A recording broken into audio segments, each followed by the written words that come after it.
Hey everyone, welcome to today's stream of the Pop Counterculture Variety Show. Today we're going to be going in the opposite direction that we did about 2 or 3 weeks ago now. By the way, sorry for not streaming for 2 weeks. As you guys probably know, my dad had a medical emergency, and he's fine now, but it kind of freaked me out and I had to decompress. Still kind of freaks me out to think about it. It's a pretty close call, but he's good. He's fine. He's safe now, thankfully. Hey, Mikey, how you doing, man? And so yeah, I'm back, and yeah, today we're doing the bottom 10 worst movies that I've ever seen. And I will pose this again at the end of the stream, but I am 10 minutes in to the Noah video, and I'm really proud of it. So hey, Mikael, man, I haven't seen you in a minute. So if you guys are interested in like seeing the who oh yeah, my dad, there was a big health scare with my dad, but he's fine now, thankfully. But yeah, I am 10 minutes into the Noah video. And so I at the end of the stream, if there's time, it's only 10 minutes. If you guys want, I'll show you guys the rough cut of the first 10 minutes. The audio is pretty much done, but some of the cuts are temporary. But yeah, if you guys are interested, I'll be happy to show it to you guys.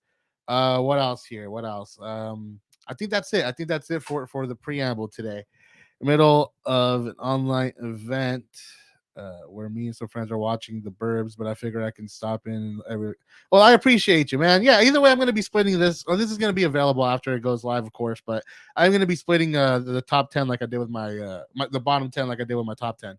But yeah, let's talk about my top 10 list. Let me see. Yeah, yeah. Hey, man. We're all there, and I'm glad.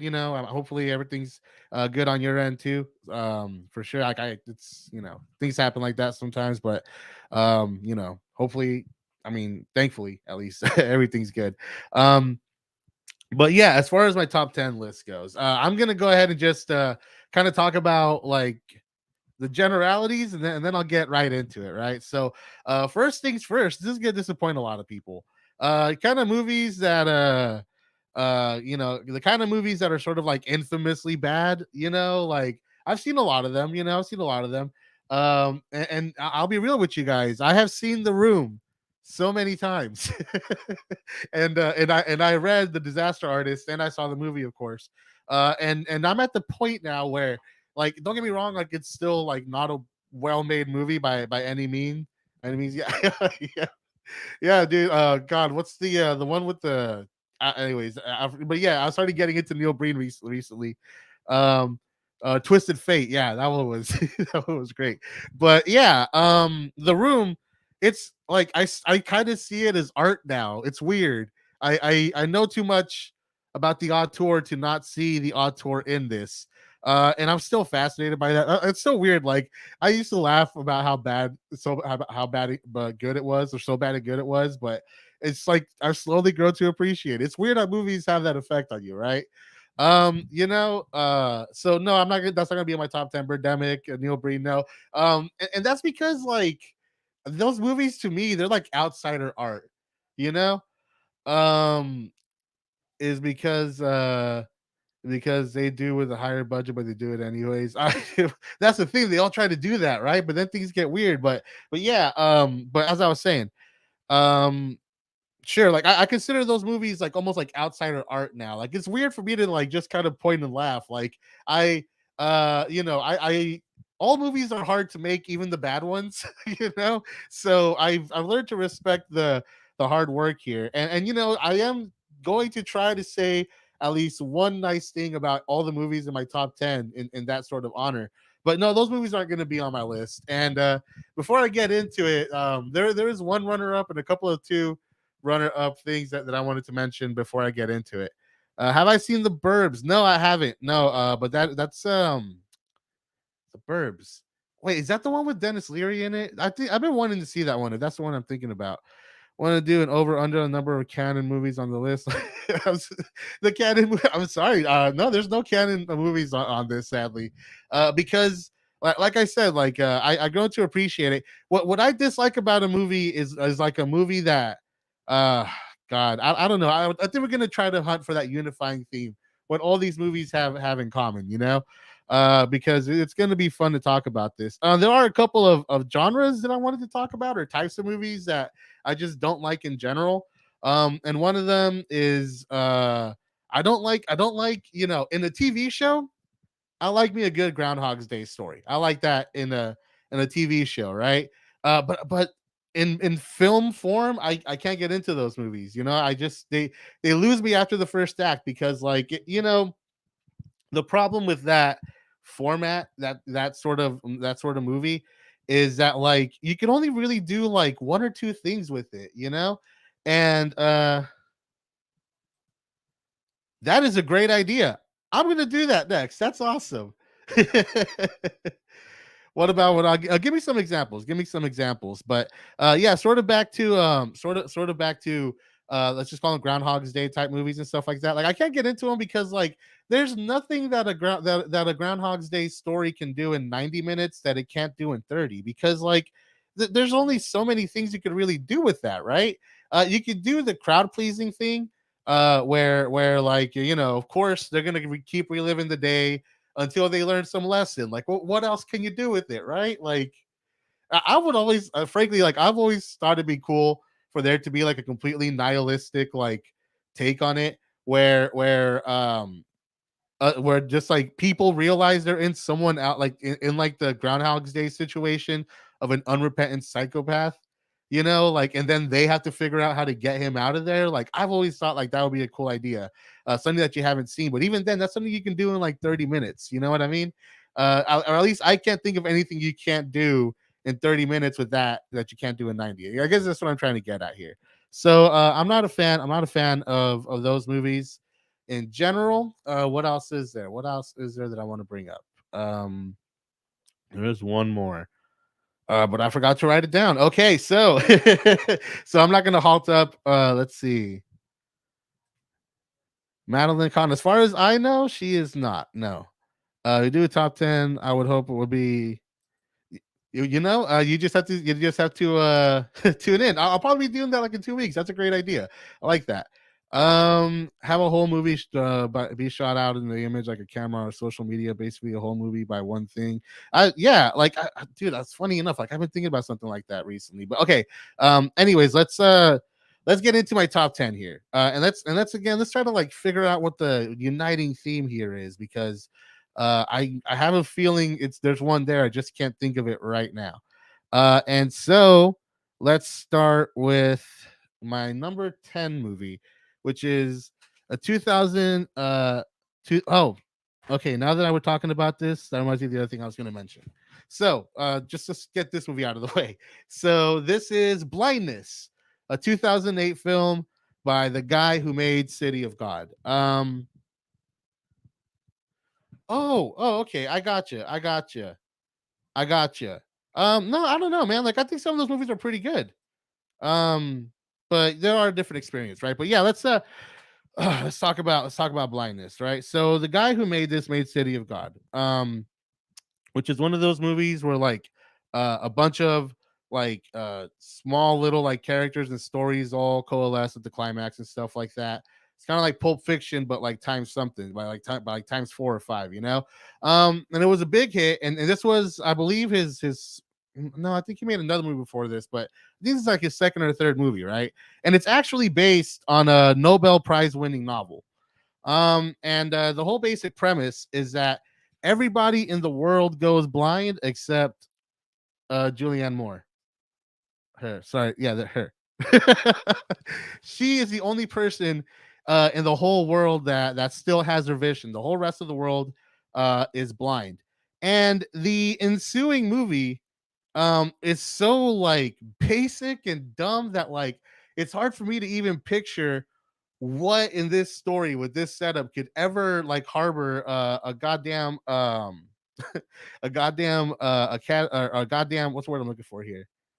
Oh yeah, Nobel Prize, right? Just a story in general. But basically the whole movie plays out like this. Yeah, it's a pretty dumb idea. but like the whole movie is just misery porn, just absolutely miserable. But basically, what happens is the whole world goes blind. And so now, because nobody can see what anybody is doing, everybody just starts doing like the most evil things to each other and all that. And the crazy thing is that she's not blind. She can see what's going on, and she doesn't do anything to stop it. And like, I mean, okay, now that I say that out loud, I can see what the possible subtext is there. But this is just the way this movie handles it is so stupid. Wait till I tell you guys how this movie ends. I swear to God, you guys are gonna laugh your ass off. But so blindness basically is just like an hour and 45 minutes, I think is how long it is, of just absolute misery. The whole movie is just that, like, humanity is like down, like evil, like deep down inside. There's no goodness. It's just like yeah. Yeah, that's what the movie is. Well, I mean, I wouldn't go so far as like a Serbian. I mean, I haven't seen a Serbian film, but it's not like yeah, it's not like that like shocking, but the whole thing is that it's so one note. Like it's just people are awful. That's the whole point of this movie.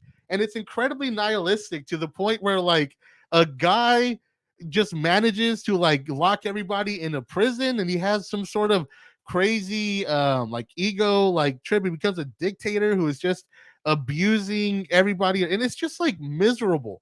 It's just like one horrible thing happening after another. And it's like everybody's blind except for Julianne Moore. She's just standing there like, oh, shocked, like shocked Pikachu, like, oh god damn, this is terrible. But she does nothing. She could just like go knock the guy out who's doing this whole thing. But yeah, I mean, this movie is just absolutely a chore to sit through. And to some extent, I'm kind of glad that I saw this movie, because when this movie was coming out, I was going through my sort of like, fucked up movie phase, where I just wanted to see really dark, really shocking movies, and kind of like miserable movies and stuff like that. So I started getting into like, that's when I started to, or at least first discovering like Lars von Trier and stuff like that. Um, See, that's what I'm saying. That is exactly what I'm saying, right? The book that is based on won the goddamn Nobel Prize, but right, like the movie makes you wonder, like, how could there be anything to this, right? Let me tell you how this movie ends. Let me tell you, this is so stupid. So the movie is just like an hour and 45 of absolute misery, and everybody is locked into this prison, right? And then somehow like a bunch of them, I think that's actually from the end right there, she manages to like lead them all out, and just as they go out, everybody's vision is restored. But then just as everybody's vision is restored, she goes blind. Her what the fuck? I was like, I've never seen, because like I was going through like dark, therefore serious, therefore good phase of like getting into cinema, right? So like this is the first time that I saw a movie be really dark and just really dumb, like just absolutely miserable to sit through. There was no joy to be had. There was no like greater point to any of it. And then yeah, exactly. She goes blind. But yeah, this movie taught me that just because it's dark and serious doesn't mean it's good. Just because it's based on a Nobel Award winning novel doesn't mean it's deep. This movie disillusioned me in a lot of ways, but in a lot of healthy ways. So for my positive remark of blindness, if I could say anything nice about it, is that it was so goddamn stupid that it made me appreciate, that it made me learn that like there's more to cinema than this. There's more to cinema than just these extremely dark emotions like at full 10 all the time. um and yeah, so yeah, blindness, that's goddamn. It's such a stupid movie, I swear. Just because it's difficult doesn't mean it's good. Jason Mantzoukas, there you go, Zooks. Exactly. And so on that note, I'm starting to see the theme develop here already, because my next film, funny enough, comes from the guy who who made the movie who also made Noah, and that is Darren Aronofsky's follow up, Mother.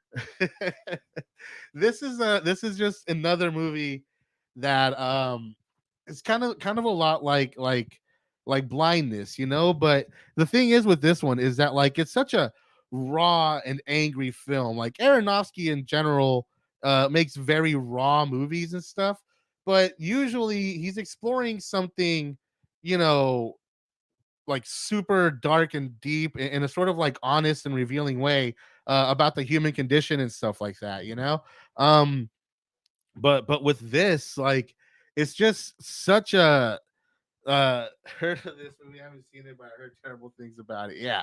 No, the thing is that like Darren Aronofsky takes that approach that, I mean, let's face it, Aronofsky is not a very subtle director, right? Like, that's why you don't need to see it. I think he knows that. And I think because he makes movies that are so troubling and stuff that like you don't want to see him again, I think he has to make his movies a little blunt, and a little hitting you over the head. But usually, like I said, that's exploring deeper ideas. This is just like a super on the nose metaphor. It's just the Bible. Like it's just it's about I like how it looks like Javier Bardem is like, "What's up, Ed?" And like everybody's like, "Ah." That's super funny. Anyways, yeah, he's known for the feel good nature of his film. Yeah, exactly. Like watching his movies is like feeling a summer breeze. But the summer has razor blades. The summer breeze is like carrying razor blade. I fucked that up. The wording was wrong. Let's move on from here. Mother. It's a movie that it kind of goes one step further than Blindness, in the sense that like not only is it kind of like dark and super on the nose, and by the end of it, like you don't really know why you're there. That's the worst thing about Mother. And like it puts you through hell, which Aronofsky likes to do. But like at the end of it, you just kind of like you feel like you just watched them like wank in front of you, but like in a super like dramatic and dark way. The thing is that when I watch a movie, you know, I prefer there to be like some sort of visual dynamic element. I like my movies to have like an ebb and flow, and to look good and move good and stuff like that. This movie limits itself to only three types of shots. And I don't know why. I don't understand what the point of that was. Because like the thing is that like it just makes it difficult to like dramatize everything to its fullest potential. To me, it's kind of like on the same level as having photorealistic like representations, I'm sorry, photorealistic remakes of like The Lion King and stuff like that. Like it's just kind of like missing the point. Not that this movie isn't effective, because like it is, but effective doesn't mean good, you know uh yeah, you really can't, because it kind of reminds me a little bit of like Beau is Afraid, but I kind of want to rewatch Beau is Afraid, to be honest. But anyways, the thing with Mother is that like, yeah, you kind of get at the end of it and you realize that like there really is like just two ways to interpret this movie, and Aronofsky wants you to know that. He wants you to know there are two ways to interpret this movie. I mean, it was super cringe to me back then that he spent so much of the sort of the marketing sort of part. So what's more, the promotional like aspects of it, he's sort of like explaining the movie, and like he talks like it's such a like deep and hidden metaphor, but it's like, dude, how you couldn't be any more obvious in this, especially after you came off Noah. you know um I'm going to expand more on this in my Noah essay, by the way. But yeah, Mother is just one of those movies, and my God, the worst thing about it, right? The worst thing about it is that when I went to go see it, I went with my little brother and his then girlfriend, now wife, when she was pregnant with their first kid. And she, I think that was the first time that she went with me to when Rob, my brother and I, like, we go see movies all the time together.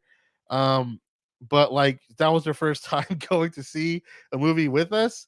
and I don't think she was. I think she knew that we were into like art, like artsy indie movies and stuff like that. But she, I don't think she expected us like to be into this, this level of sort of like disturbing movie.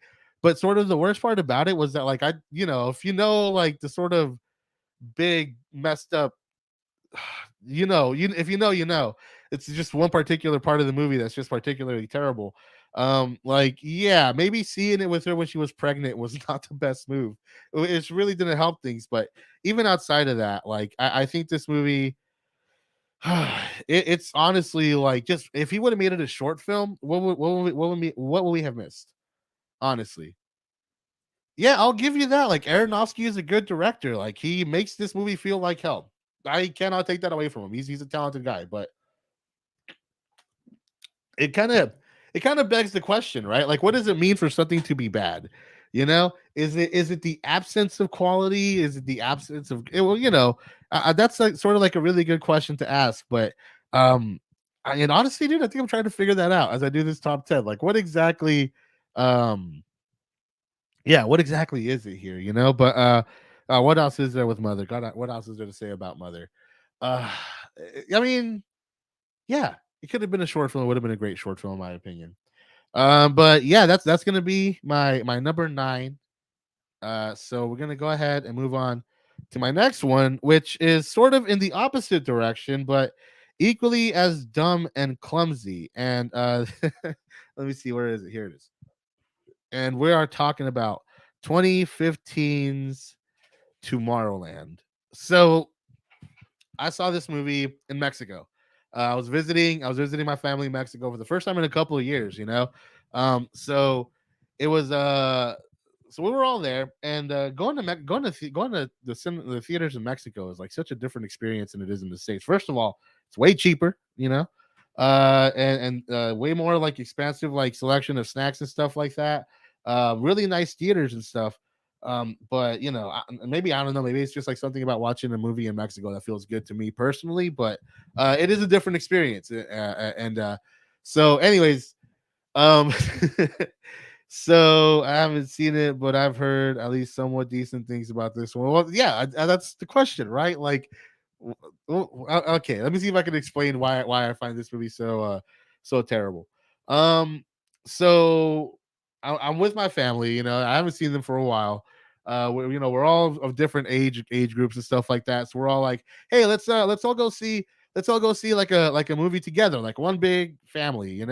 And they were like, hey, what's good out there. And funny enough, I think this is around the time that Mad Max was out, but like I hadn't seen it yet. And it was Mad Max. There were kids there. Wasn't sure it was going to be appropriate. So I think, well, Disney just put out Tomorrowland, and the trailers look great, and the hype was really interesting. And I was a big fan of Damon Lindelof, or at least I had a lot of respect for him. You know, so I suggest, yeah, let's go see Tomorrowland. And the movies, God, just like, I remember the movie starts off with like that really annoying thing where it's like two people just opening up and bickering. Yeah, I mean, I don't think Disney wants people to remember this one. This was a huge flop. But yeah, this movie is so bizarre. So just to sort of paint a picture to you guys, I felt really awkward going to see that movie because a major subplot is George Clooney as a 40-year-old dealing with his romantic feelings for a robot child who hasn't aged.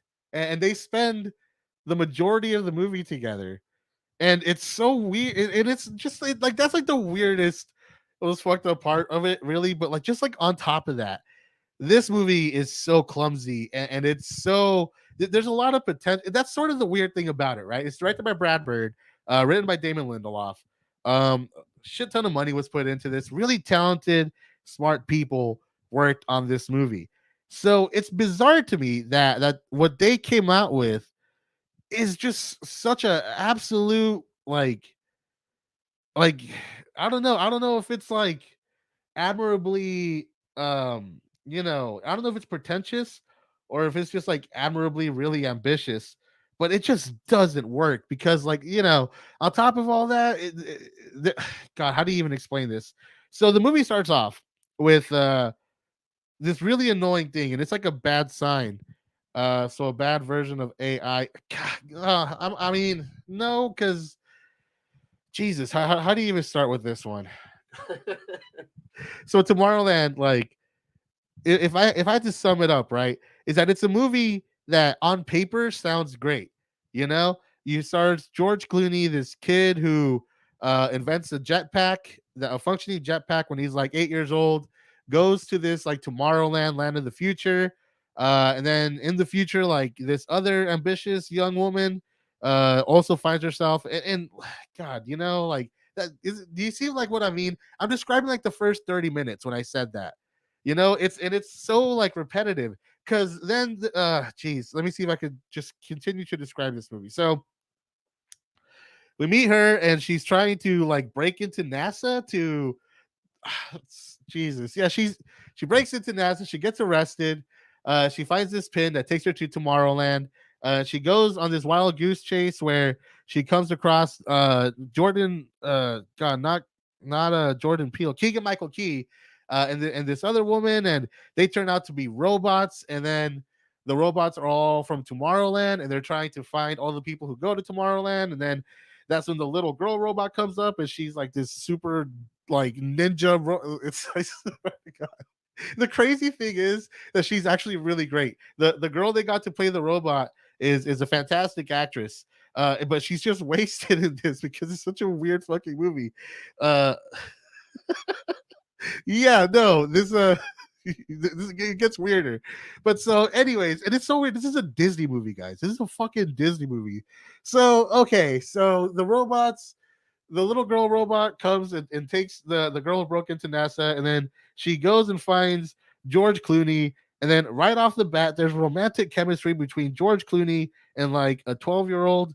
And like the movie tries to like dance around it, but it does kind of ask us to buy in to I haven't seen Mortal Engines, but yeah, like the movie asks us to, and to its credit, it dances around this shit just enough to like to not like gross you out too much, but like it does have a big ask where you're supposed to buy into this emotional, borderline romantic thing that George Clooney has with this robot.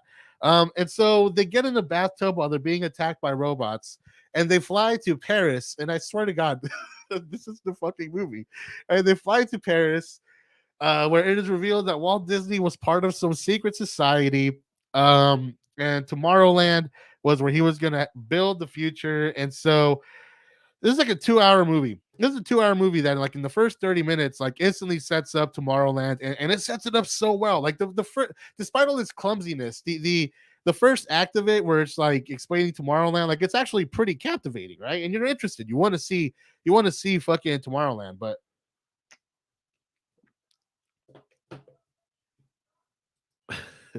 I can't wait for the one man version of this movie. Okay, so um okay, so let's continue. So they go into the Eiffel Tower, and the Eiffel Tower is a secret rocket, and that's how you get to Tomorrowland. We're talking like 90 minutes into like a 2 hour movie. We finally get to Tomorrowland. Like, it's so fucking convoluted and it's so weird, right? So then we get to Tomorrowland, and it's like a post-apocalyptic landscape. And so they go and confront the main bad guy, who is actually correct in every sense of the word and isn't like overtly cruel. Like, there's one of the again, smart people made this movie, like, has some good ideas, and one of them is that somebody in Tomorrowland invented this machine that was going to send out this message to humans that, like, hey, like, you guys are running towards your own apocalypse, and that humans took that warning and made like the Walking Dead out of it. It's a great idea, and it's actually like a great speech, and it's well acted. What do you need to, you don't that's the thing, you don't go to it's so, dude, it's so nonsensical. But anyways, so the movie is set up so that essentially the main bad guy is just gonna let the world end, even though he has the power to send a signal that will, like, whatever, get people to figure it out. But he just hasn't been moved enough by humanity to believe or whatever. Again, like, The idea is there, but the execution is so dumb. So then, but he's the bad guy, so arbitrarily he has like all the good guys locked up and shit, and then the little girl robot is revealed to be a bomb. She is also secretly a bomb, and in a scene that is, to its credit, fantastically well acted. That's the thing. There's a lot of talent in this movie. It's just awful, but like and bizarre. So, okay, the big emotional climax of this movie is the ninja robot girl, who is also secretly a bomb, is dying. But George Clooney finds the jetpack that he made when he was a kid and uses it to fly, with the robot girl in his hand as the bomb, fly her to this thing that is blocking the signal that is going to get humanity to get on its ass and solve all its problems and shit. And it's this big. It's way better than it has any right to be honest. Like the acting here, like. So he's like essentially saying goodbye and all this shit. And he sacrifices her, and then the movie ends with them like reopening Tomorrowland and allowing like a new generation of dreamers in, and they're starting it over, and the world doesn't end. And it's so weird because like the movie basically goes from like him helping her like sacrifice the robot girl, and then they wake up on they end up on like a beach somewhere, and then they just say, yeah, so like it's been a year later and the world didn't end. I swear to fucking God, dude, they just play it like that. Like, there's no big denouement. Like, you have the big climactic scene, then like, oh yeah, so everything's pretty good now. And then you cut to the beginning of the movie. Um, oh hey, a girl has no name. But yeah, so essentially the movie ends with them opening up a new Tomorrowland. And there's a whole new generation here. Since Batman and Rock. That's the thing. Like, this is like George Clooney didn't have to make this movie, but he read the script. He said, "Yeah, count me in." But yeah, and so on top of that convoluted ass fucking tale that I just told you guys, like literally half the dialogue is just characters just bickering about fucking nonsense, about absolutely nothing, you know. And on top of and there's all that, and it's just like I said, I felt weird because I invited my family, like all of us, like three generations of people. I said, "Hey, let's go watch this movie," and it's this overly long, bizarre, border like borderline creepy. Like I said, the movie expertly dances around the issue, but like the whole George Clooney and little girl thing, it's there. Like you can't not like acknowledge it. Well, yeah. So one of the most uncomfortable movie experiences ever. Like I felt so bad. I mean, my family was cool. Like we were all just happy to hang out with each other. But Mad Max Fury Road was playing at the exact same goddamn time, guys, and I missed it. It was right there. It's not even that inappropriate, you know. That is the worst feeling when you drag people. It turns out, yep, exactly, man, exactly. Whew. I realized that I've never actually like talked about that movie, and I feel like I got like a lot off my chest just being able to like express how crappy I felt watching that. Okay, so have you walked out of a movie? Have I walked out? God, have I walked out of a movie? No, but I have like stopped watching movies. Like at home. Usually, like if I'm gonna pay to go to a theater, like I at least want to see it through, you know. But like the last movie that I just completely noped out of was Beyond the Black Rainbow. Like I just it was too slow. And I'm a patient guy. I mean, I watched The Deer Hunter for fuck's sake, you know. Like I could watch me a slow movie, but that was too much. But now let's go on to my number 7 movie, which is one that I'm pretty sure we're all gonna have very complicated feelings about, and that, of course, is Star Wars Episode 9: The Rise of Skywalker. Um, so look, say what you will about The Last Jedi, there are legitimate reasons to not like that movie. I walked out of Oscar. I don't think I've ever seen. I don't think I've ever heard of that one. But The Rise of Skywalker. Okay, The Last Jedi. Say what you will about it. That is a movie that takes bold, creative risks, and I, as someone who likes, excuse me, I like bold, creative, risky, moves and stuff like that. I was looking forward for someone to sort of take the challenge that Ryan Johnson set up and do something like brand new and original with Star Wars. Like that's what I wanted. That's what I was looking forward to the most.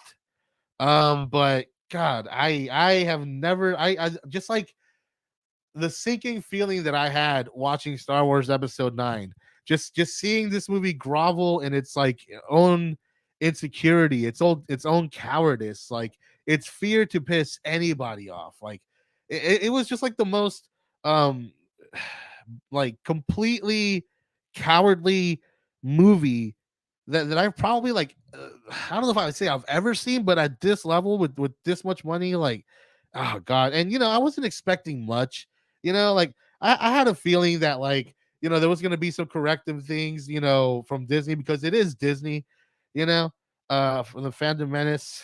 Yeah, I mean, I yes and no. Like there's a lot of things. There's a lot of things that went wrong with that movie, in my opinion. But with the Rise of Skywalker, to me, like I feel like if you didn't like The Last Jedi, if you hated that movie, at least you felt hatred. At least you felt like a deep, passionate hatred. And that's something, right? That is a strong feeling. That is what cinema is supposed to bring out of you. The worst thing a movie can be is not bad. The worst thing a movie could be is boring, because a boring movie gives you nothing, you know? But so even if you hate The Last Jedi, if you have a deep seething, passionate hate, god damn it, that is a feeling. And listen, if you're still feeling super fucking heated about that fucking movie, going on what, like 6-7 years since it came out, that is a very powerful fucking movie, and you cannot deny that. You know, somehow Palpatine. Oh my god. And Oscar Isaac's like the way Oscar Isaac delivered that line is the way I felt it. Like somehow Palpatine returned. Like, yes, he gets it. He gets it. I imagine like J.J. Abrams, like literally like begged for another take, but Oscar Isaac was like, man, he's like, all right, okay, all right, Oscar. I'd rather watch. The Room is a brilliant. Okay, it's not a good movie, but it is a brilliant movie because it is so goddamn vulnerable, and that is a brave thing to do. Even if it is also a little exploitative. But so Jesus Christ, where do you even start with this? Um, Again, the cowardice is one thing. The fact that it walks back so many of the big fucking decisions that Ryan Johnson made with Rose, with the lightsaber thing, that was one thing. But the fact that it just kind of ends so unimaginatively, like that is just rehashing more. But like, put yourself in Disney's shoes, right? Because I agree. I agree that this is I blame this on the Phantom Menace score, man. I agree with you on that. Because here's the thing, right? Like episode 7 comes out. People initially love it, but as the discourse continues, people say like, "Oh, it was too much. It was way too much like episode 4, like we need more originality. We need more bold creativity." So Disney said, "All right, cool. Oh, we're Rise of Skywalker." So yeah, so Disney hears them. Okay, all right, cool. So we're gonna hire Ryan fucking Johnson, who is this auteur indie director who makes these weird, like revisionist genre movies and stuff like that. And we're gonna let him just like have whole autorial fucking like ownership over this. He's gonna write the fucking script and all that shit. And then he makes this really creative, very challenging movie that takes a whole lot of risks and stuff like that. And then all the fucking like all the angry fanboys at least are just like fucking like, oh, what? Like, how dare you? How dare you try to change Star Wars? So then what else did they expect Disney to do? What else could we expected Disney, which is not like as we know them these days, not interested in artistic merit. Otherwise, they would leave their fucking Renaissance movies alone, right? But they're not interested in that. They're interested in money. So what did they expect? And that's the worst part about it. These motherfuckers want to say that Disney ruined Star Wars. No, you fucking ruined Star Wars by being such fucking like impudent, what's the word I'm looking for? Petulant little babies about shit, man. Like if they would have at least like, okay, you didn't like The Last Jedi, fine, make your videos about it. Go ahead, man. But the fact that like get it out of your system, but the fact that it was a persistent anger that didn't go away for years and years, like it really just kind of forced Disney's hand.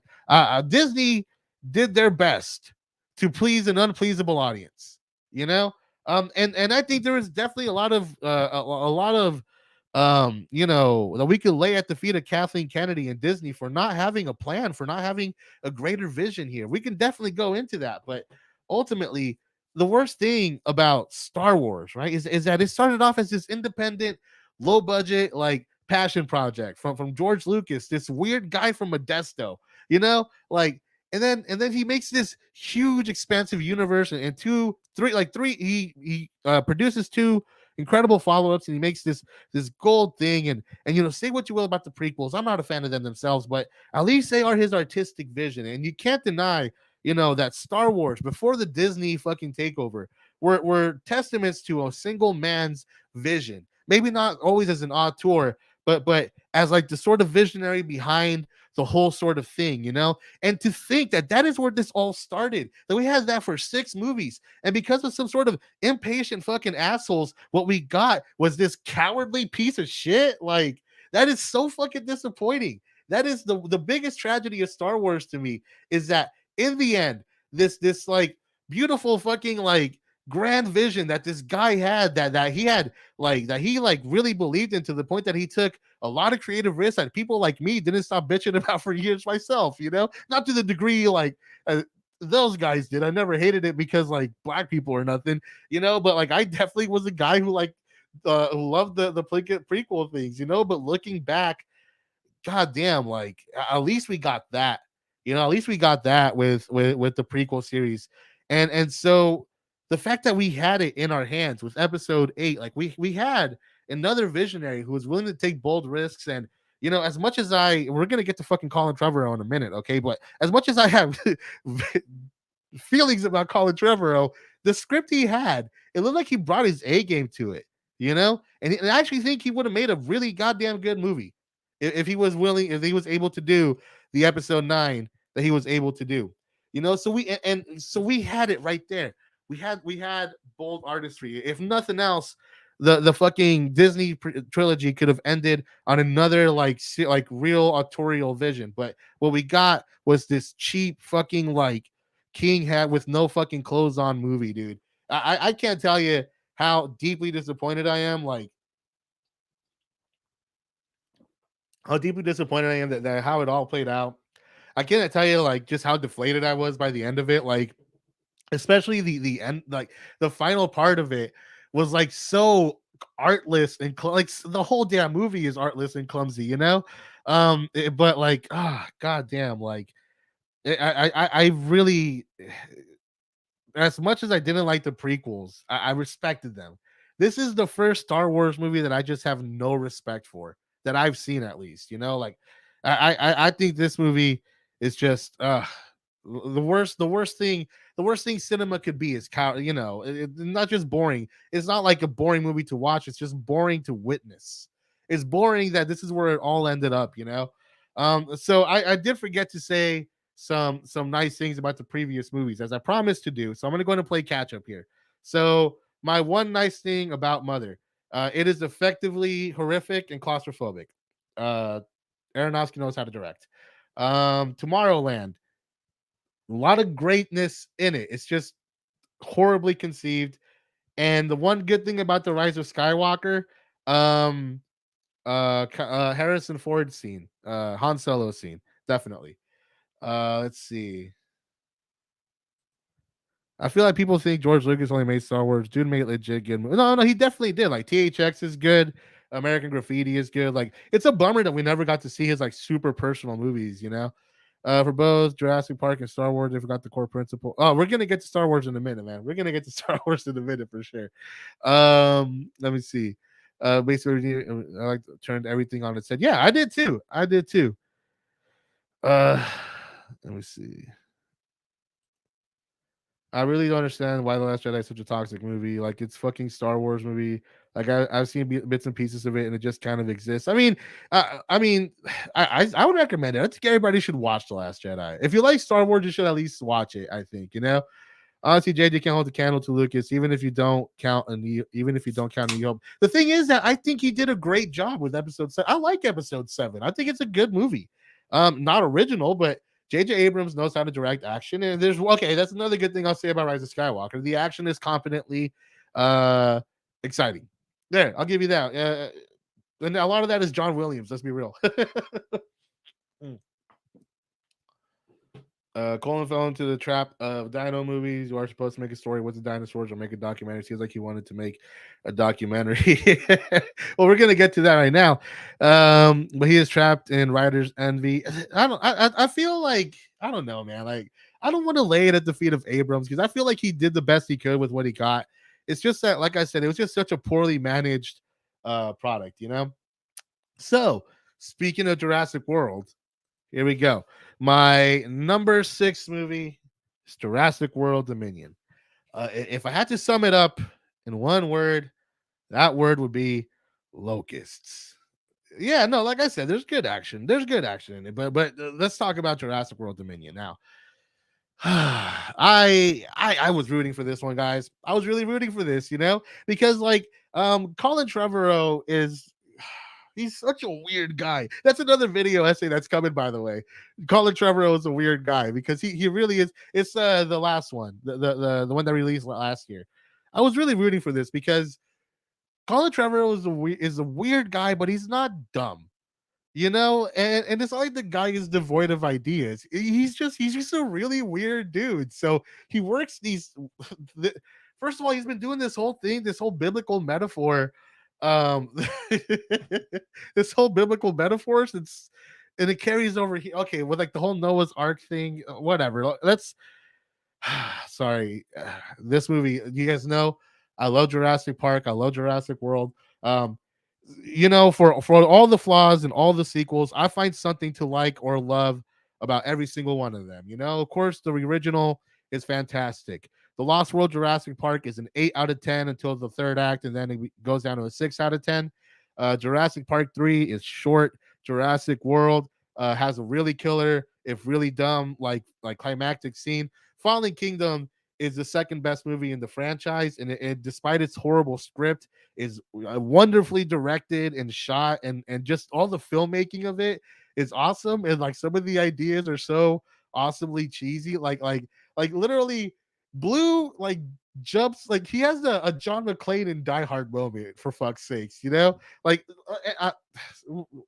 we'll talk about Jurassic World Fallen Kingdom someday.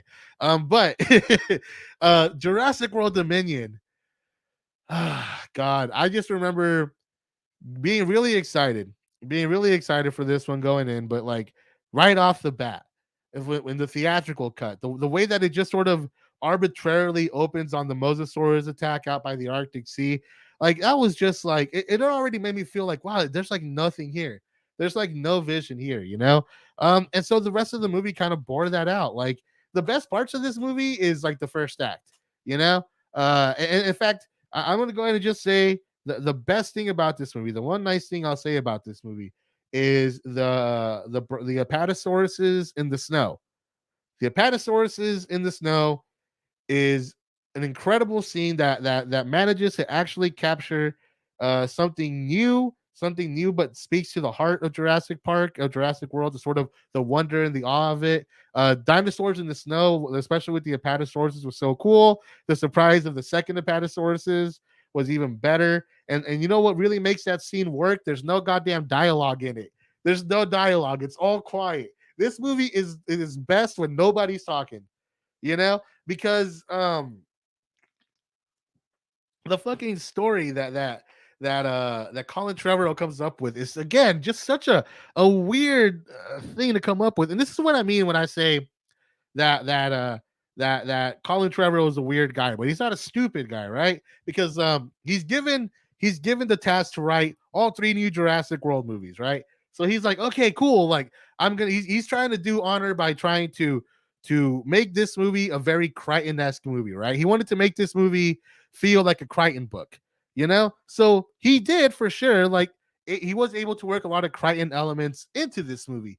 The thing is, he forgot to make a great dinosaur movie on the way. He forgot to make a good Jurassic Park movie on the way, because the biggest problem here, and this is like, and I will say this is a cowardly move too, but it's less like cowardly than the studio freaking out, and more cowardly as like Colin Trevorrow as a writer being afraid to just like meaningfully challenge the audience here. like the biggest problem this movie has is the locust subplot, because it just completely removes the threat of the dinosaurs. If the main thing that is destroying the planet is the locust, then the dinosaurs just become set dressing, and that's all they are. They're just kind of. This is the only Jurassic World movie or Jurassic Park movie where the dinosaurs just feel like really good action figures.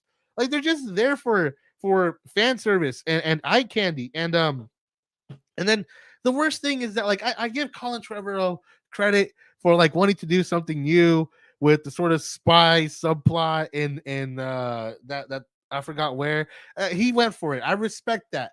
But the thing is, like, I think it says something, right? I think it says something that Colin Trevorrow has so badly ran out of things to bring to the table to the Jurassic World series that his best move for the big act two like action set piece is to recreate like a James Bond movie. Just go make a James Bond, go make a spy movie. Well, what's this doing in my Jurassic World movie? It would be one thing if any of this new creativity was done to explore something like new or interesting or creative, but it's just these like meaningless and cheap action scenes that you could just kind of like you could just feel like the fucking index cards written out there like so then they chase through the streets, so that's an action scene. Then they're gonna have a talking scene in the plane, and we need an action scene to get them out of the plane. Like you see it, like it feels like you could see the fucking strings on the marionette. This movie feels so goddamn hollow. That's the worst thing about it. Like towards the end, like I mean, again, like in the moment, it's not an unentertaining movie to watch. Some substances were used during pre-production. No, I think. Can I tell you guys? Okay, here's a little sneak peek for my Colin Trevorrow video essay that I'm gonna make. So my theory that I'm gonna try to prove in that video essay is that Colin Trevorrow fucked up when he made the Book of Henry, right? Because a lot of people are going to, a lot of people believe that Book of Henry is why he lost Star Wars Episode 9, right? In Star Wars Episode 9, you could tell he really put his all into it, right? The conception of it. I've read a lot of the pages, and it's goddamn really good. And I imagine that like he would have brought his A game and really might have knocked it out of the park with Episode 9. But he lost that gig, and I think he got bitter and like he fell back to Jurassic World because this movie, like where you can like have like a surprise like spy set piece in like a franchise that isn't a spy set piece in Star Wars. You can do that. Goddamn, that country they go to, I forgot what it is, but that sort of Middle Eastern country, like that's the cantina in episode 4. It's so clearly like he so clearly wants to make the new character, the pilot, she's Han Solo. You know what I mean? Like he so clearly like is working out his Star Wars hangups with this movie. Should it be the villains Jurassic World movie? I know Locust and the Shady Creek. Exactly right.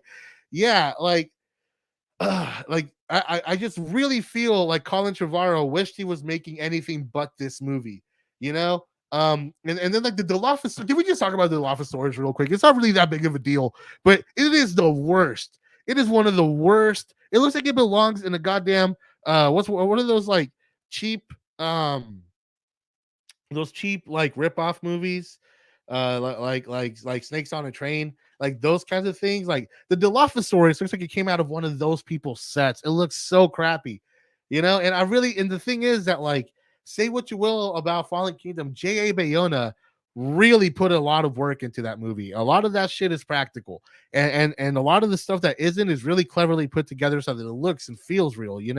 But here, like it feels so heartless. It feels so artless. It's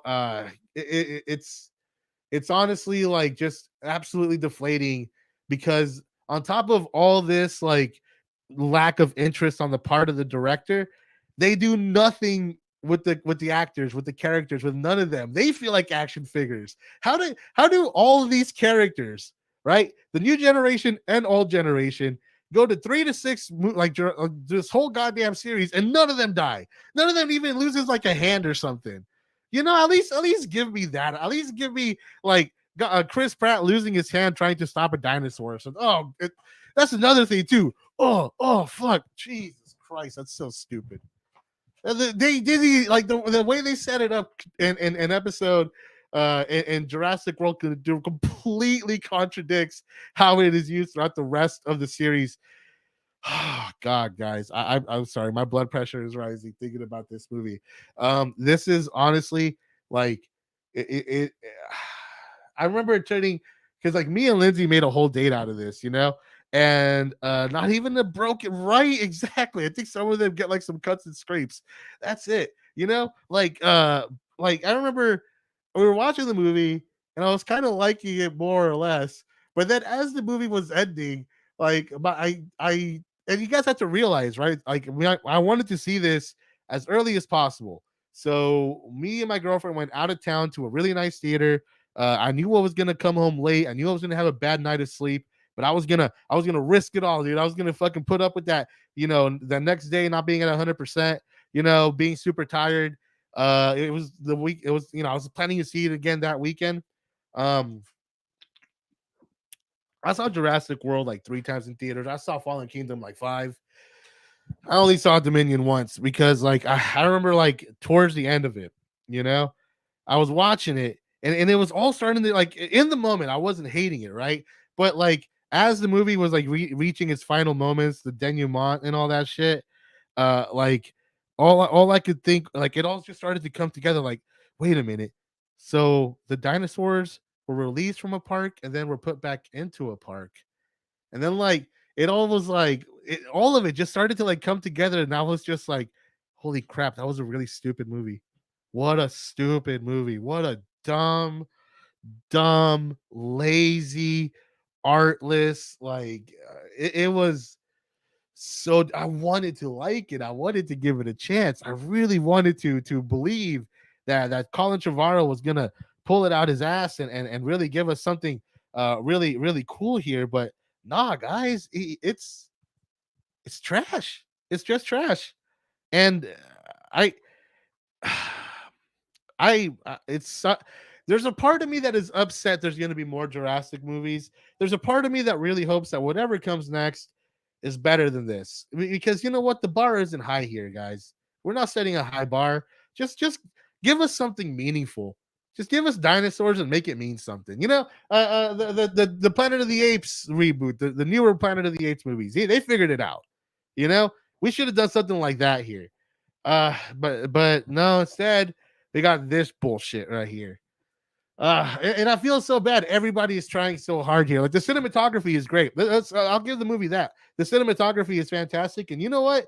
The extended cut, I get why they cut that shit down. That first act is like 45 minutes long in the extended cut. But you know what? Overall, it's a better movie. Connects better. Like there's one scene. There's literally one scene, but there is at least one scene where Owen and Claire are able to have romantic chemistry for like 2 minutes, and it actually worked. It was well performed, badly written, well performed. So yeah, if you're gonna see this movie, I guess watch the extended cut. But oh man, I what a disappointment. My dog is bugging to go outside, so I will be right back here, guys. I'm gonna go ahead and just play this really quick. Be right back.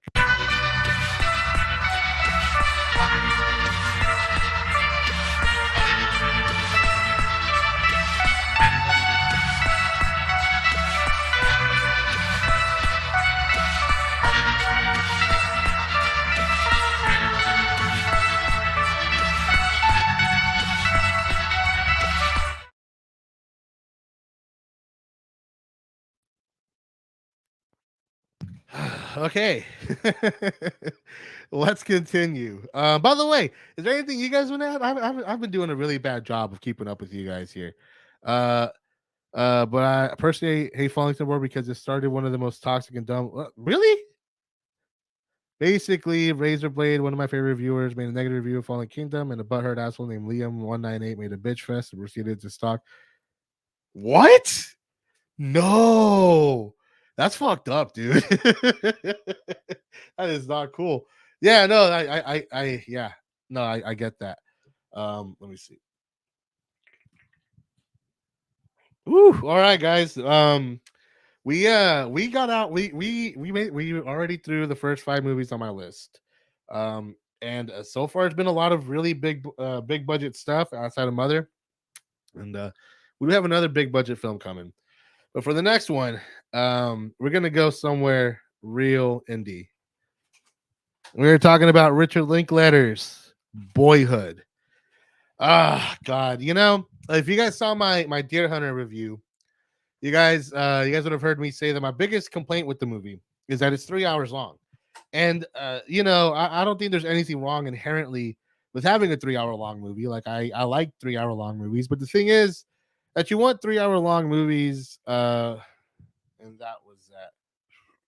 Yeah, no, you really didn't miss out on much, to be honest. Um, excuse me. But yeah, Boyhood. Jeez.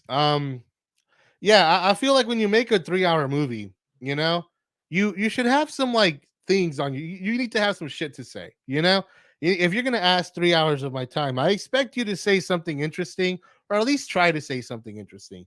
At least try to you know, give me something to think about, something meaningful. A good 3 hour long movie is like a big giant well-made meal, like it's like a three-course meal, like yeah, whatever you want to say, but like it's filling and rich and all this stuff, and it's nuanced and all this shit. But boyhood is about one thing. Boyhood is about one thing and one thing only, and that it took 12 years to make. That's what the movie's about. That's it. Ah, God. And so yeah, I remember a friend of mine wanted to go see this movie. So I was like, yeah, dude, let's go check it out. Like, it's Richard Linklater. It was a good idea. Yeah, exactly. Did I at least have an intermission? No, I know it's not that I can remember. But anyway, so my friend wanted to go see it. We went to go see it like in the early morning. And this was back when I was partying a lot. So the night before, I'm pretty sure I was at a bar.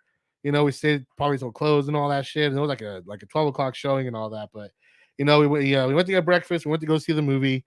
And literally like uh, the movie just was the most boring fucking thing. And the worst thing is that like my friend, they were really enjoying it. They were digging the movie. They thought it was fantastic. But me, like every like 20 minutes, I'd have to go to the bathroom and just like, Jesus fucking Christ, dude. Like I couldn't with this movie. I really couldn't. Like it was just so drawn out and so overly long. Like, is it cool to see a kid age 12 years in 3 hours? Yeah, that is. I mean, I can't take that away. Pretty neat trick, really interesting experience. But the thing is, like, what it would also be interesting to see someone age in like 3 minutes. Like what this movie like really like is equal to. It's like a 3 hour version of one of those I took a picture every day like for X amount of years montage. That's what this movie feels like, because throughout the whole movie, like nothing really goddamn happens. You know, and it's one thing to have a movie where nothing happens. It's another thing to have a movie where nothing happens and then nothing happens for no reason. Like, yeah, cool. We're seeing the guy live a sort of very basic, very standard, unexciting, uneventful life. Very whatever, dude. Like that's I've li- we, what's interesting about that? What's interesting in living in some uninteresting person as they go through a period in their time where no growth is demanded of them, and so no growth takes place for 3 hours. For three goddamn yeah, with an iPhone. Yes, exactly. Like I really, and then like I don't get the defenses of this movie. Like it seems like over intellectualizing the fact that it's kind of cool to see this kid age 12 years and kind of live through them. Like yeah, it is, but who's like an even more interesting character? Like the parents. Like a 90-minute movie about the parents over the same time period. Well, that would have been a far better movie, in my opinion. But the fact that we're just kind of stuck with this kid, he's like not a bad kid, he's just a kid, like a kid who's kind of going through some rough stuff, sure, but yes, we are talking about Boyhood, definitely talking about Boyhood. But yeah, like like none of the stuff that he goes through is like all that and like the thing is that, like it's none of this like all that like extra out of the ordinary, and it doesn't affect them any worse than anybody else. Like we're just with some kid, you know. And then in the movie, like it's just like, oh yeah, like life's a trip, isn't it? It's like, yeah, yes, it is. The fuck am I supposed to do with that? You know? Yeah, this movie, it's just 3 hours of nothing, and I want to like, what's the gimmick? It's a nice gimmick, Mikael. This to me, this is a gimmick movie. This is a movie about a single goddamn gimmick and nothing else. And it's I don't know, like I really cannot take this movie for more than like 10-20 minutes at a time. So the movie's over, and like like they were trying to be super nice, but like I was like, yeah, I was tired too. This movie was long, and I was struggling to stay awake towards the end. I was like, yeah, I did want it to hang out, but I didn't want to hang out, but I was like, I'm kind of tired. I was just gonna head home. Like, all right, yeah. And yeah, that was just a terrible movie. If only there were these agents that could help you cast kid actors that look like your adult actor, like AI or something, right? Something like this in the 80s, and it was really screwed up. I mean, there's like the 7 Up series too, where the BBC has been keeping up with these like same group of kids from the time they were 7 years old, and every 7 years to catch back up with them. So I mean, yeah, like that's out there. That sort of stuff is out there. But I don't know, man. It's one thing to have like a group of kids and you follow them every 7 years, like an hour and a half and all that. It's one thing to just see some whatever kid deal with like basic ass sort of just hardships. I don't know. I really can't think of anything more to say because it's just a very shallow movie.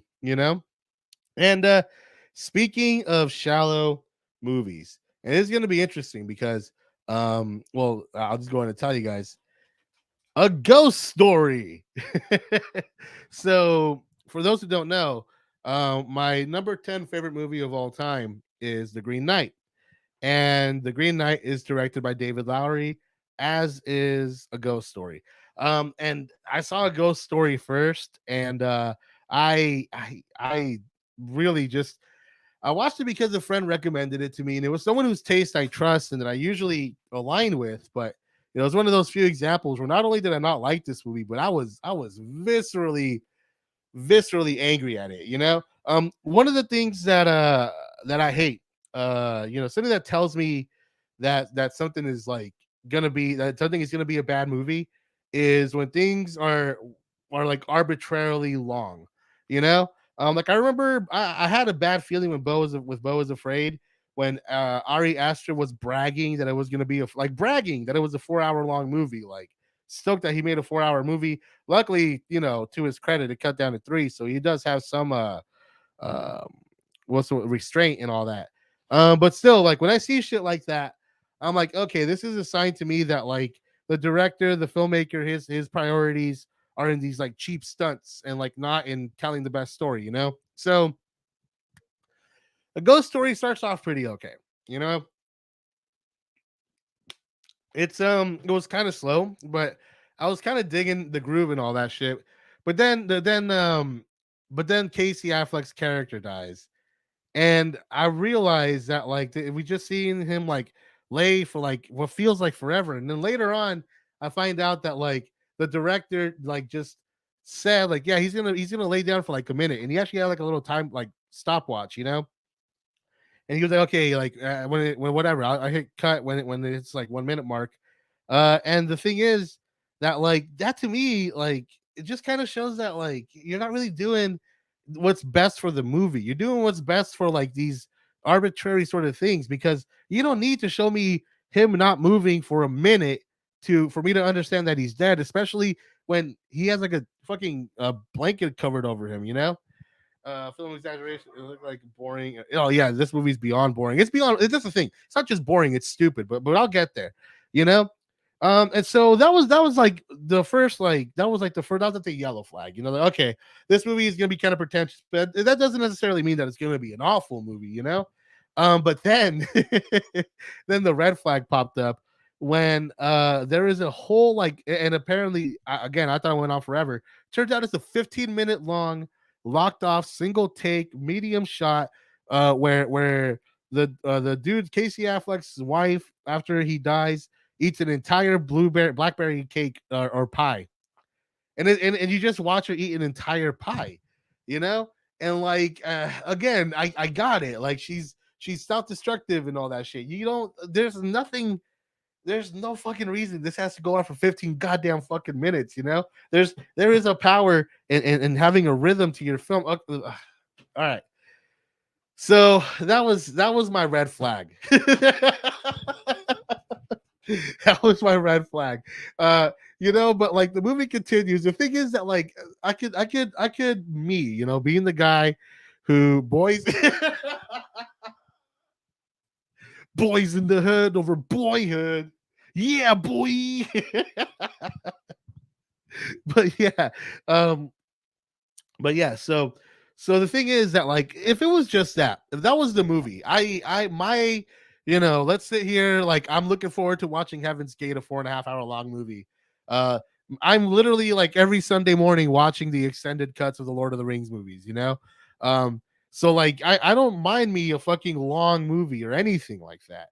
um or so like um but like so the thing is that like a ghost story is only like an hour and a half long, but it feels like it goes on for goddamn ever. So anyways, like let me get back, let me kind of focus a little bit here. Um, the movie goes on after and the movie kind of like there's a segment where like you know, the dude dies, his wife moves on and meets someone else, and in the background he's like just watching it all happen as a ghost. And like again, it's all kind of pretentious and a little bit arbitrary, but I can move with it, you know. And then at some point, like the woman like moves on with her life, moves away with her new husband, and the new family comes in, and the new family grows up, and like, oh, okay, I get what's going on here. I get what's going on. And I'm like, okay, so this movie's kind of whack, but I get what it's doing. And I'm like, okay, so there is something to this movie. So the red flag caught fire in the next scene. All right, because so the family moves out, and the next group of people that comes in are just kind of like these young, free spirited people and shit like that, you know. And Kesha shows up, not like Kesha the the the character, Kesha the person, the human being, if you know what I'm saying. So she has a cameo in this movie, and she pops up, and she's at this party, and you know what? Let me see. Well, you know what? Let me see if I can actually look it up here, because you guys just kind of have to hear this to believe it. It is so fucking stupid. Let me see. A ghost story.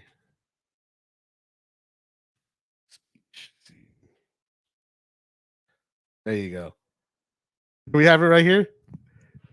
Yeah, we have it right here. Oh shit. Okay. All right. I'm just gonna let you guys like experience this with me, because this is some seriously, to give you guys an idea of how pretentious this is. I'm just gonna go ahead and play this out for you here. Hold on, let me see. Uh oh, oh shit, it's frozen. All right, hold on. Let's see. All right, here we go, guys. All right. Yeah. All right. Let's wrap this all up under the blanket of someone thinking this is something that they'll remember me for. And they did, and we do. And sure. Wait, this is not the whole scene, actually. I don't think so. Let me see. The universe. Where is it? Where is it? Okay, no, I think it's this one right here. Let's see. It's not just no, no. You can find a reason, and I want to find out what happens too. So no money. And what have you got left? You got other people. You got Clara. You got time. Time's a big one, but you've got about as much as anyone else, give or take. What about God? Maybe you've got God. Do you? What, have God? Yes. No. Okay. Well, here's how I break it down. Okay. A writer writes a novel. A songwriter writes a song. A symphonist writes a symphony, which is maybe the best example because all the best ones were written for God. So tell me what happens if Beethoven's writing his Ninth Symphony. Wait, is this actually suddenly coming? he wakes up one day and realizes. You know what, guys? I'm sorry. I can't for sure find the clip that I'm looking for, right? But look, the point that I'm trying to get across here is that this guy gives this speech, and it is like the most pretentious, goddamn fucking I'm 14 and this is deep thing you ever heard, you know? And the worst thing about it, you know, is that'd be one thing if the movie was sort of winking at the audience and being ironic or anything like that. But the movie kind of treats it like it's Bill Pullman's speech at Independence Day, you know, like it's this grand, deep philosophical statement when it's the kind of shit that I used to like say to girls when I was 15 when I wanted them to think I was smart. You know what I mean? And it's so lame because like as he's like getting like more into it, like he's getting more pretentious. He's talking more and more about like the universe. We're all connected, you know, and it kind of reminds me of Waking Life, you know, to be honest, like sort of that level of like so surface level, like unlike interesting things that thinks it's just like the deepest shit, you know. So it's just like that. And the worst part is that while he's talking about all this pretentious shit, starts talking about time and how it's like all the cycle and how like everything that begins starts and all this pretentious shit. And then the movie is just that. Like that happens in like the first 45 minutes and whatever. Like even if that was the ending, that big super pretentious like scene, at least that would have been a way to end this movie. But the worst part about it is that not only is it pretentious, but it tells the audience what to expect for the rest of the movie. And the movie just is that with no deviation. Like halfway through the movie, some guy just like lays out in the most cringe way possible the rest of the movie, and then the movie just kind of follows it like it's an outline or something, you know. And so the worst thing about it is that it kind of, for all its messiness, for all its pretentiousness, it says all it needs to say artfully and meaningfully in 30 minutes. And then the worst part about it is that because it is a cyclical story, guess how it ends. If the movie is about how time is cyclical, you know, imagine how this movie fucking ends, you know. So like it's just so intellectually and emotionally inert. Like I found it so surface level and like I guess childish in a lot of ways. Like I said, this is something that I would have done when I was a pretentious high schooler. Like there's no reason why. I don't know. Like people say shit for A24 for making Beau is Afraid. At least it's an audacious movie. This movie is just dumb. It's just dumb and pretentious and boring. uh yeah, it's the worst kind of bad that bad could be, you know. It's a definition of fake deep. It tries to act all deep and interesting when really it's just an overly long, boring, pretentious mess that has a very cliche and inaccurate view of the world and naive. That's the thing, it's just really naive. Like I don't know, like it's so weird to me that like they put it out with so much pride. And I understand this movie has its fans. Like I'm not trying to say anything about anybody who likes this movie, but like and again, like David Lowery went on to make my number 10 favorite movie of all time, you know. So I don't think it's anything about him, but I think there's something about, you know, because when I didn't like it, and it's not self-aware and it's not good enough to be funny, you know. It's, well, I mean, there is a sort of cringe. There is a sort of cringe nature to that scene where he gives that overly dramatic speech, but that's about as far as it goes, you know. Into the Void. Have I seen it? No, I haven't seen Into the Void. I've seen Climax. I need to see Into the Void though. This might be PSA. The more you know. Give me a second here, guys. Okay, so a ghost story. A ghost story. So we're gonna go from talking to about one pretentious film from very talented director, by the way. And we're gonna go to, I'm just gonna shit on a guy for a couple of minutes here, guys, if you'll indulge me for a second, because this is from Green Room. Okay, it's from Green Room. That's a movie about now there's a bunch of punk rockers. It smells so bad. But yeah, Green Room, God, and really just Jeremy Saulnier. But we'll get to that. We will get to that. So so look, as many of you guys know, I love punk rock. Punk rock was a very important foundational aspect to my life. It's still, I'm 35. I'm not a fucking punk rocker anymore, but I do, I was informed and very much influenced by punk rock politics and punk rock ideology and stuff like that. Um, and I hate Nazis, I morally I find nothing wrong with with violence towards Nazis because well, maybe not violence, but like not like horrific violence, but punching Nazis, I morally find nothing wrong with that, to be totally honest. But like that sort of thing. So here's this movie about punk rock where they cover a Dead Kennedy song, where they covered Nazi punks fuck off, for fuck's sake, Like this movie was like should have this movie was like made for me, It's about a bunch of punk rockers. It was too nice to the Nazis. Oh no, that's bad. But yeah, so what was I gonna say? So yeah, I should have loved this movie. This movie should have been a layup for me. This movie should have been one of my favorite things. And again, like the first act where it's just about a bunch of a punk rock band doing the tour life. I actually thought it was pretty good. It's when the movie starts becoming it's when it starts becoming like a thriller that this movie just falls to shit. And let's talk about the other Jeremy Saulnier movie that I want to talk about here, and that's Blue Ruin. So I hated Green Room, but my friend said, dude, okay, like before you go too crazy on Jeremy Saulnier, before you give up on the guy, check out Blue Ruin. It's a better movie. All right, so all right, okay, like I trust your trade. I trust your taste. I'll see Blue Ruin. Blue Ruin is a better movie. I'll get there in a minute. Blue Ruin is a better movie, but well, the thing is that when I was the thing is about Jeremy Saulnier. All right, I get what he's going for. This guy is clearly a Coen Brothers fan. Like he likes to take regular everyday people and then put them in these intense criminal situations, and then like you're just kind of watching them like fumble their way through it and all that shit. Like that's his thing.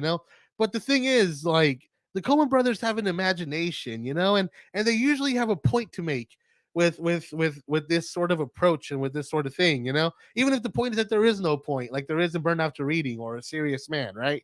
Like there's a way to do that and make it mean something, because if you make it mean nothing, it's just pedantic. And that's Jeremy Saulnier's whole directorial style. The way he directs movies is the cinematic like personification of the word pedantic. Like if pedantic had a movie playing next to it, it would be the collective works of Jeremy goddamn Saulnier. This guy makes the most annoying movies, just absolutely annoying movies to watch. Let me give you guys an example, right? Let me give you guys an example of what I mean by this guy being pedantic. So we have a scene in Blue Ruin, right? Less edgy. Well, I haven't seen American Satan, but let me tell you guys about Blue Ruin first, right? There's a scene in Blue Ruin where the main guy, like, it's about a guy who is avenging the death of his sister, and he manages to track down the guy who kills his sister, and he's at a restaurant. He goes to like the bathroom, the public bathroom, betting he's gonna go there, and then he's gonna wait him out and stab him, right? So the movie actually initially does a pretty good job of having a scene where he is in the bathroom. The guy comes in, he's scared shitless and he's nervous and his hand is shaking and he drops the knife, right? And he drops the knife that is just kind of out of view from the guy who killed his sister. And so we have a scene, we cut to the knife, we cut to his face, we cut to the bad guy. He's like, holy shit. We cut to the knife, it's just laying there. The guy's like, oh fuck, am I gonna get it? And then we cut to the bad guy, like, what was that? And then we cut to the knife, and then we cut to him being like, "Oh, should I go get it?" And then we cut to the bad guy. He's like, "What is that?" You guys see what I'm saying? Like it was these repetitive like 3 shots, and then eventually he goes and grabs the knife, and like even though it was kind of annoying, like the tension was still there, you know. And I was like, okay, whatever, like good enough. I guess this is better than Green Room. Then he drops it again. He drops it again, like, and the movie plays it like the music goes like dun dun dun, and then it's just like cutting back up to like him looking at the knife on the floor, and then the knife is just out of sight from the bad guy. And the bad guy's like, "What was that?" And then we cut. You see what I mean? Like it just cuts right back to that. And I was like, "This is the most like who thinks who thinks this is suspenseful? Like, who thinks this is work? Who is this working for anyone? Like, there's people who like this shit. You know, I couldn't get it. Like, he had it right, and then he just dropped it again. And like, I know what Jeremy Saulnier would say. You know, like, well, you know, he's just like a regular everyday guy. You know, you probably get nervous and drop it again. It's like, yeah, you know, yeah, he probably would. That is realistic. You know, but here's the thing, Jeremy Saulnier, his like obsession with being this bizarre strain of realistic where realism equals incompetent and stupid and like ridiculously clumsy and all that shit, like that his attempts of being real, his attempts of being like that real, you know, and that realistic is so it just fails, and it's so boring, and it's so just pedantic and just a fucking chore to sit through that like I'm just like, dude, I would love it if like a dragon came out and just like burned everybody in the scene. Like it makes me want more artifice. It makes me want this scene to be way more movie like if all of a sudden like the bad guy kid turned around and like roundhouse kicked and started shooting at the guy, but the guy had like sci-fi armor on, that would be such a like, it would it be stupid? Yes, it would be stupid, but it would be entertaining, and it would be taking advantage of cinema, you know, and its initial artifice, or even just the narrative art form, you know, like this is a story. You're able to cut out the boring stuff. You're supposed to cut out the boring stuff. You know, you're not supposed to make the boring stuff the centerpiece of your entire directorial style, you know, and like that's a lot of his style, right? That's a lot of what he does. It's just that, you know. But let's talk about fucking Green Room, okay? Because Green Room has all the same problems, but it has less excuses, you know, because you got Anton Yelchin, you got Aaliyah Shawkat, you got Patrick fucking Stewart, you got Macon Blair in this movie, you know, like you have some serious talent here, you know what I mean? And like, my God, like this is what I mean by like uh arbitrary creative choices, you know, because like a good director makes strong choices, you know. A good director's supposed to like make some hard decisions and take bold steps and all that shit, but you're supposed to have some sort of motivation, some sort of narrative, thematic, something behind it, so that like your artistic, like so that your risk can be something, you know. But this guy, he just does choices for no goddamn reason, you know. Like, so Patrick Stewart is in this movie, and he's supposed to be this like threatening like white supremacist like gang leader, you know. And like he's supposed, like they play him off like he's this strategic mastermind who's like outwitting these punks at like every turn with all these creative moves and stuff like that. But I swear to God, you got fucking Patrick Stewart. You got Patrick Stewart right there in your fucking movie. And throughout, I'm not kidding, half the fucking movie, he's talking behind the door.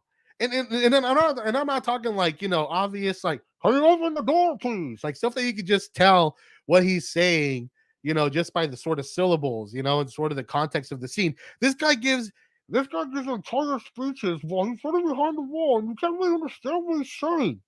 And all you see is just like reaction shots of like all the punks in the room, like, oh fuck, what are we gonna do? And it's just him being like, if you don't know what to do right now, it's gonna go. You know, it's so like stupid. It serves nothing. It doesn't create suspense. You know, it doesn't create a sense of dread. It's just silly. It's just stupid. Like, all I can think is like, you want me to be afraid of Kenny. This is Kenny from South Park. All right, you're doing the Kenny from South Park thing, and you want me to be intimidated by that? Like, this is so stupid. And like, under in the hands of a better director, they will be able to take that idea and play with it and do something interesting with it. You know, especially because it's Patrick Stewart. It's borderline sacrilegious to put it behind the door and how you told me about this throughout the whole movie. You know, like that's kind of it's not cool on some level. Like a really cool director could have made that mean something, but it just means fucking nothing here. And it's oh my god, it was such a chore to sit through. I did not imagine. And yes, it is Skull Man, 100%. I am the third revelation. That's I'm sorry. My voice is too tired for my Daniel Plainview voice, but good catch. So, anyways, yeah.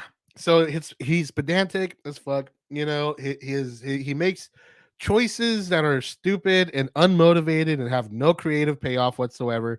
But there's one last thing that I really want to get to, and this is the thing that bothered me the most about Green Room, right? Because okay, whatever. It's punks versus Nazis. Like I want to like this movie. I wanted to love this movie because it's punks versus fucking Nazis. You know, and okay, let's get the niceties out of the way here. All right, let's play a little catch up.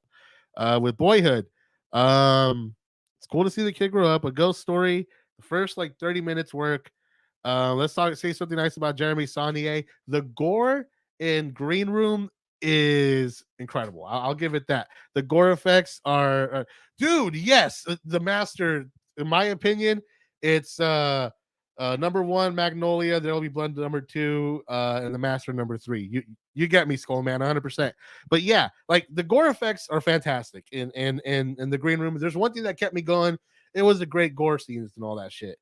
But the thing is, you know that like I could take all those things, but the worst thing about Green Room specifically is that you got Patrick Stewart, and he's being played and presented like he's this clever, strategic fucking guy.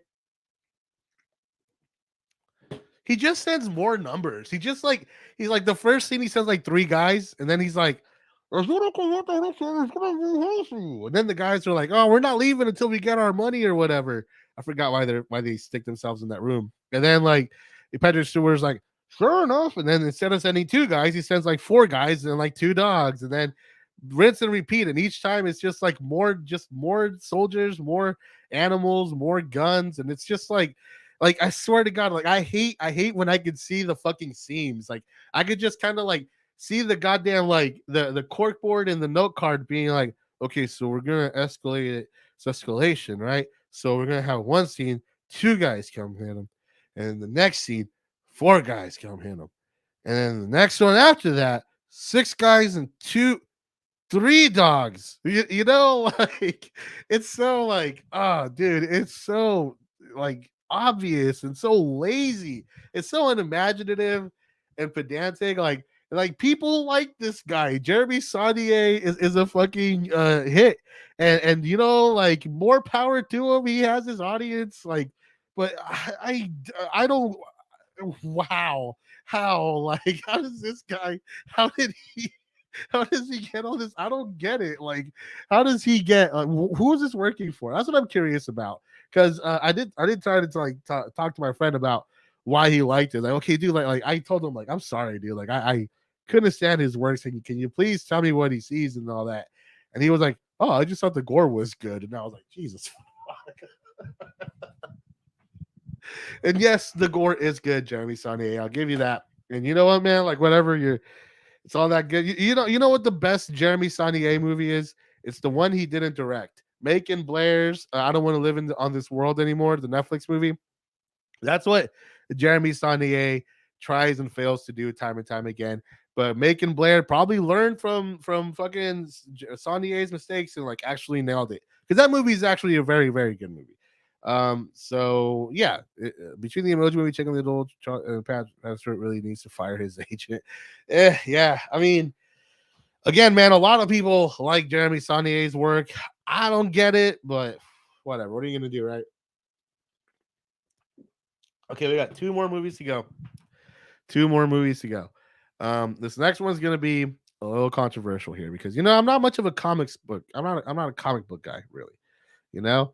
But there is one comic that I love, and that is Watchmen. Watchmen.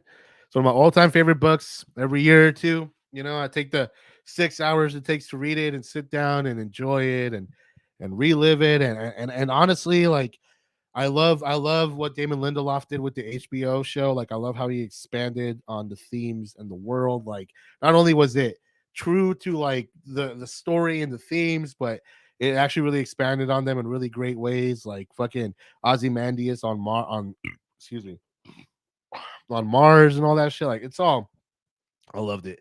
Because Watchmen to me, what I love about Watchmen the book, is that it's sort of the same thing that I love about kind of the Dark Knight. Thought you let me see. I thought fought you on this HBO show really showed how this yeah exactly. But yeah, I love like the thing is, right?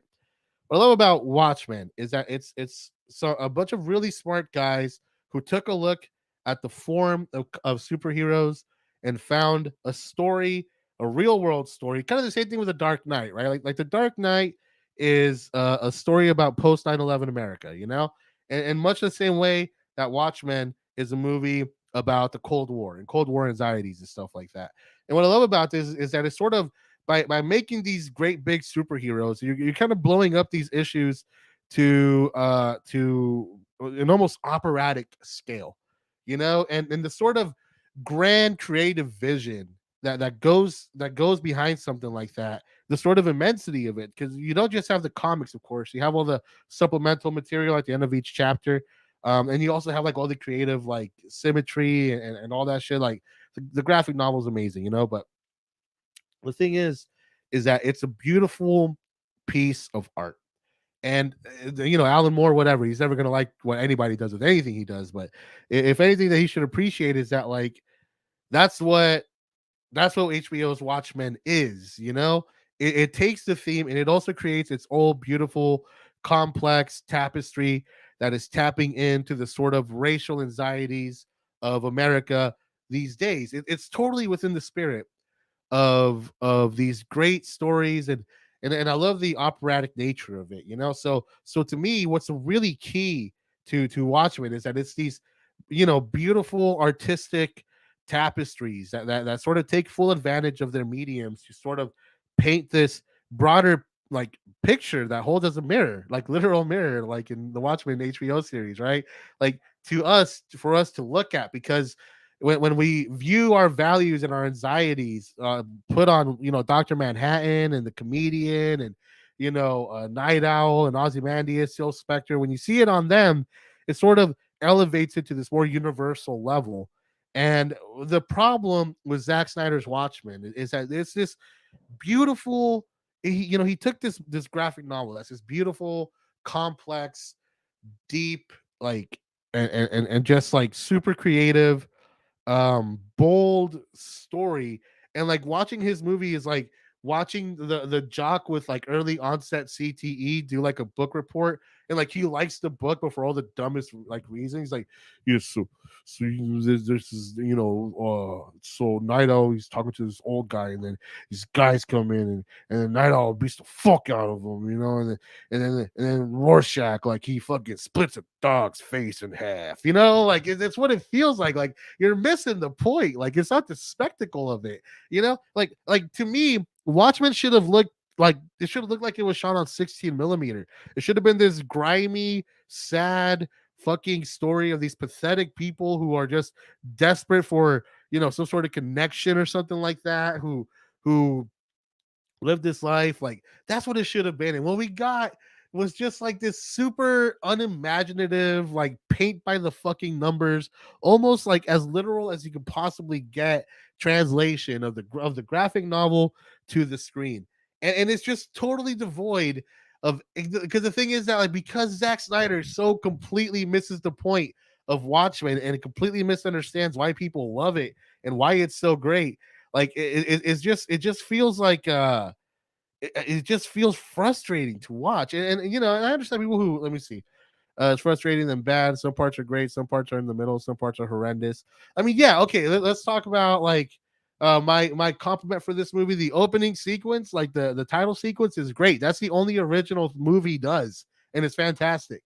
Other than that, this movie is not as cowardly. I want to say it is a cowardly movie in my opinion, because like it's a challenge. It's a challenge to bring the world of Watchmen to the screen in any capacity. And yes, it was the Disney version of Watchmen. Exactly. Thank you so much, man. To Ever for me. Yeah, I love the books.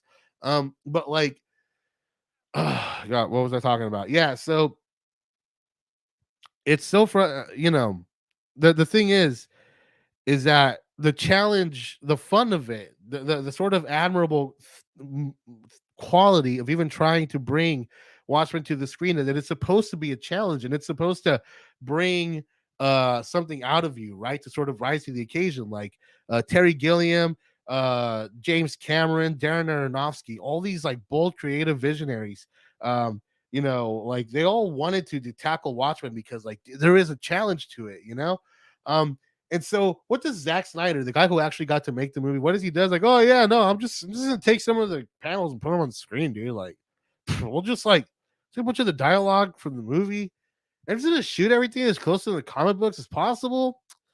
I mean, I'm gonna have my touch on it, dude. Like, I'm gonna have some weird fucking music choices. That's the thing. This movie has like some bizarre needle drops that just do not work. Like the Hallelujah sex scene, like I get it. I get like playing the super sad Leonard Cohen version of it. Like I understand, but like it's just the way that it's shot. Like you can't even tell if Zack Snyder is in on the joke or not. Like that's the thing. I don't trust Zack Snyder. Well, I mean, here's the thing about Zack Snyder, just really quick. Zack Snyder is a fucking Michael Bay. He is a dumb fun guy. He should make dumb fun movies. My favorite Zack Snyder movie is Dawn of the Dead because he's just executing on a fantastic script and making it as fun as possible. He is a dumb fun guy, and for some reason, he keeps getting all these serious fun like projects, and it doesn't work. He's not that intellectually deep or interesting or anything like that. Give him Bad Boys. Give him the Bad Boy. Give him Transformers movie. Don't give him fucking Watchmen. He's his capacity. I don't even think he understands the story to begin with. I don't think he's a dumb guy. I just don't think he understands Watchmen.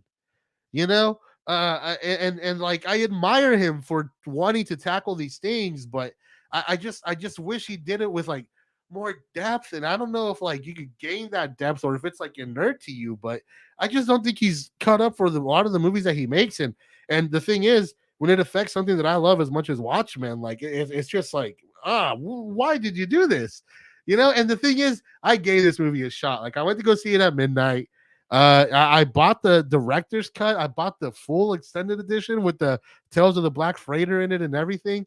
And every single cut, like I appreciate him bringing it directly. Like there is something to that I think is worth respecting. But like it's not right for the world of Watchmen. And ultimately, if you're just gonna do a direct translation, can you at least get the point? Can you at least understand why this is so great? Is that so much to ask?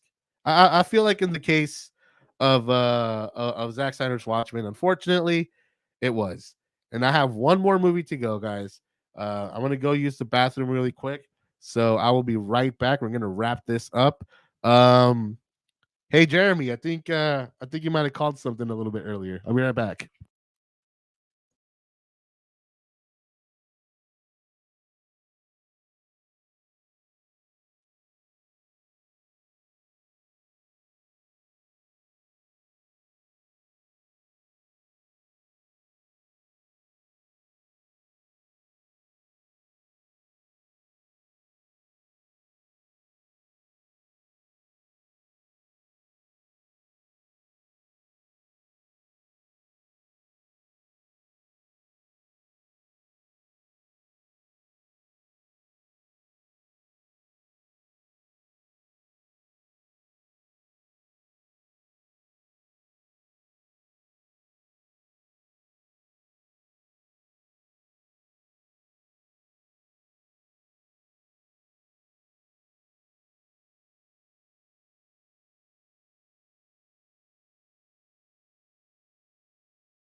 All right, here we go.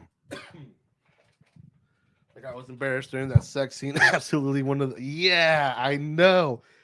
It is like that's the thing. Like it is like it's so bad. It's funny, but I don't think he understands that it is funny. Got for a movie, so to a studio, he's a truth. Oh god, that's a whole thing. That's when he started. That's when people started calling him a visionary. And like I was just like, I wanted to believe in this movie. I wanted to believe that Zack Snyder was gonna pull it out his ass and rise to the occasion, but he took the lazy way out, in my opinion. So we are here at number one. Uh, let's see. I think I've said everything. Can I? What can I say? Yeah, I think I said something nice about Watchmen. So Jeremy Hughes reviews again, guys. Check out his channel. He's a great reviewer. He does music reviews as well. Many comments Zack Snyder would be perfect to direct, but he hasn't gotten any of them yet. Just the wrong guy for everyone. I agree for every single one. Like Man of Steel, well, like he should have made a Batman movie. I don't know what the hell he was doing with Superman, but that's a whole other conversation.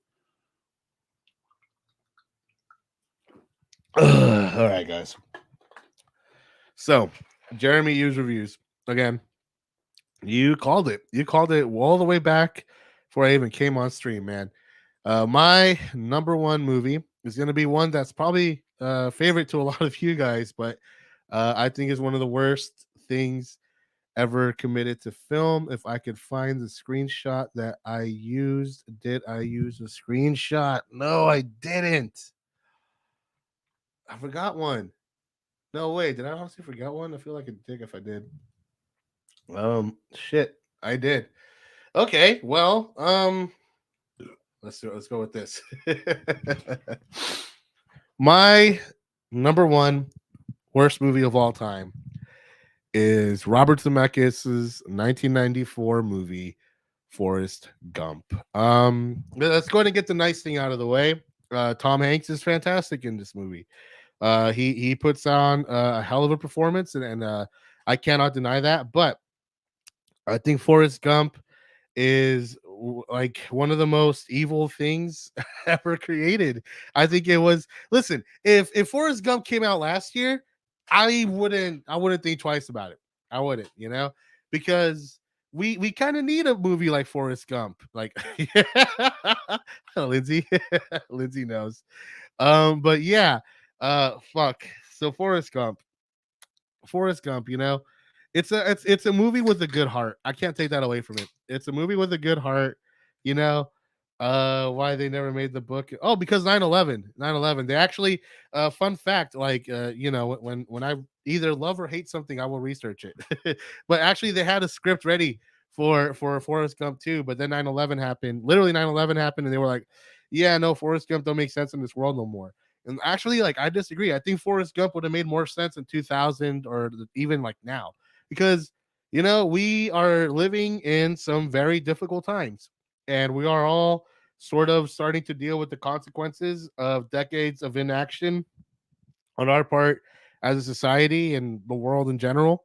And yeah, like, I think we understand how bad things are economically, like environmentally, and all that shit. Right now, if Forrest Gump came out, I would love the movie. It would be yes, that is very true. That is very true. I would love the movie and I would welcome it. But the problem is that this movie kind of has a fucked up message. Movie kind of has a really fucked up message, because this is a movie that essentially argues. Well, and here's actually the thing that I kind of appreciate about this movie, and that's the thing. Like, on its own, it's not that bad a movie. The thing is that, like, this movie came out in 1994, appealed to boomers and Gen X, who were famously like slackers, who the main like cultural like touchstone of the slacker generation is that it was lame to care too much about anything. You know, it was a sort of real surface level nihilism that was all over. That was sort of the way of life in 90s America. So you have this movie, right, where a guy goes through some of the most difficult times in American history, but refuses to look at it from any like historical context and only sees it from his own personal context.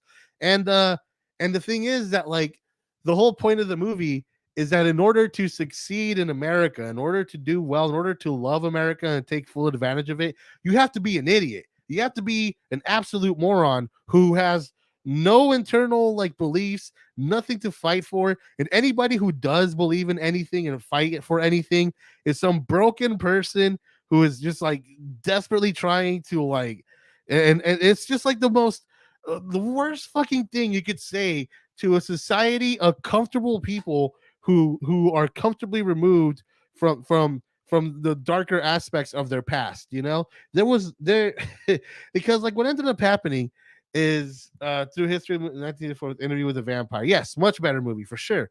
But like the thing about Forrest Gump, right, is that it normalized this idea in the mind of Gen X that was already inherently lazy and boomers and apathetic as well.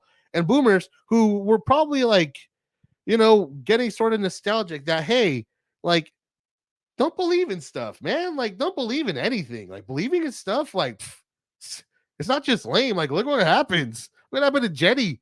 You know, like, and all this shit. Like, it sort of created this thought in people's heads that there's this sort of like folksy wisdom to just not thinking and not questioning and not criticizing anything. You know, and this sort of uh I think, could you imagine a Netflix TV series based on Forrest Gump? Like, I don't know. Like, it could even work better, but like ultimately, like Forrest Gump itself as a movie is not bad. Like, it's a pretty decent movie. The problem is that like it had a horrendous effect on society that sort of still affects us to this day. You know, like one of the biggest problems I think with American discourse and how like Americans discuss things is that like there are there's like everybody who like understands the world for what it is, and then you have conservatives who cannot engage, you know, in conversation about serious issues while taking in the context of what's going on in the world around them. You know, like for a conservative, they know that like Trayvon Martin and Elijah McClain, you know, they know that there's all these innocent like black people who were unjustifiably killed by cops, and they know that it's like a large number. They know this shit, but they can't acknowledge it in conversation. They can't actually internalize that and intellectualize that, because if they had to, they would have to contend with the broader complexities of societies, which might lead them to come to the conclusion that they're wrong about a lot of things, you know? And as we all know, conservatives do not know how to deal with being wrong. That's why they deflect and all that shit. And I genuinely believe that you can draw a line between this sort of, oh, like, oh, I live in this world with blindfolds. I'm so much like more smarter than you because I don't consider things with any broader social context and stuff like that. You know, worst movie of all time is Forrest Gump, 100%. Yeah, high school, and now I can barely stand it. That's the thing. There was a time in my life where I liked Forrest Gump, you know, but the older I got, the more that I saw that like deep down, like there is just the biggest problems in society that are going on all over the world, but specifically in America. You can lay at the feet of people who just don't want to think about any social or historical context about anything. And the reason why that is even allowed to exist is because I really do believe that the way they present Forrest Gump as this like super likable, and by the way, ultimate Mary Sue. Let's be real here. Forrest Gump is a Mary Sue. Like the guy has no flaws. His one flaw is that he loves too much. Holy shit. You know, like we might as well be fucking clumsy. You know, like it's such a like non-flaw. And so like the thing is that like the movie literally in its own brilliant way tells us that it's satire, that like the whole point here is that you have to be stupid to believe, like to succeed in America. The best thing you can do is be stupid. And a lot of people took that message and said, yeah, you know what, I am going to be stupid, instead of taking it for what it is. Like, why are we in a country that rewards that? You know, and if I could just sort of make one last comparison here, it's like the idea that like Rage Against the Machine existed and was like one of the biggest bands of the fucking 90s, and the majority of their fucking fans, when they were shouting fuck you, I won't do what you tell me. Zach De La Rocha might have been talking about institutional power and the police and the government and all that, but the vast majority of their fucking fans were talking to their fucking parents for telling them to take out the fucking trash. And that is like, that is what this movie is, man. Like, it's just like there is this piece of art that is transgressive and challenging and all that, and all you can take is like the worst fucking surface level message of it that is just key part of its satire, or just part of the whole point of it, you know. And so, like, yes, Lauren Forrest Gump equals Lobo, 100%. I remember hearing a quote about Forrest Gump that goes, "In 1994, Pulp Fiction changed cinema, changed how people say the name Janae." Yes, exactly. But like yeah, there's that whole fiasco. I mean, not just Pulp Fiction, but Shawshank Redemption. You know, Shawshank Redemption, that is a feel-good movie with a sincerely heartfelt message that earns its fucking like sincerity and it's and all that shit. Like, and it's weird. Like, don't get me wrong, Shawshank Redemption is a much beloved movie, but like the fact that nobody like that Shawshank did worse than Forrest Gump, you know, like that's a damn shame. That is a goddamn shame. All right, guys. That is that's my list. That's my 10 worst movies. You know, guys, I have the first 10 minutes of my Noah essay ready to go here.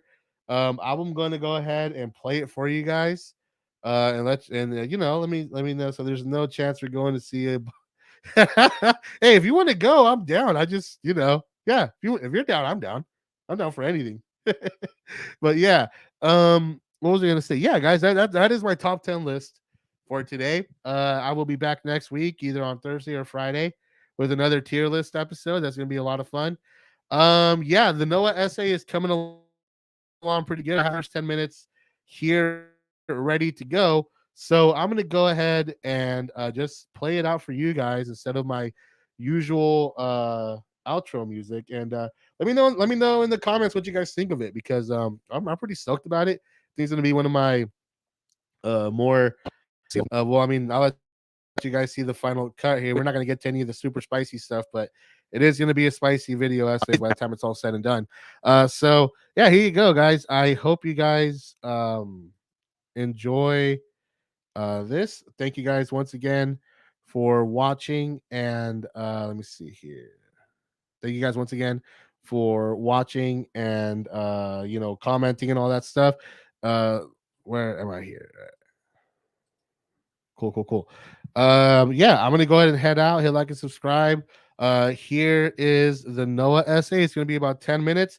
Once again, please let me know what you guys think of it, as you know, in the comments and all that. Any suggestions or anything like that. Here we go. Till next time. Till next week. Peace out.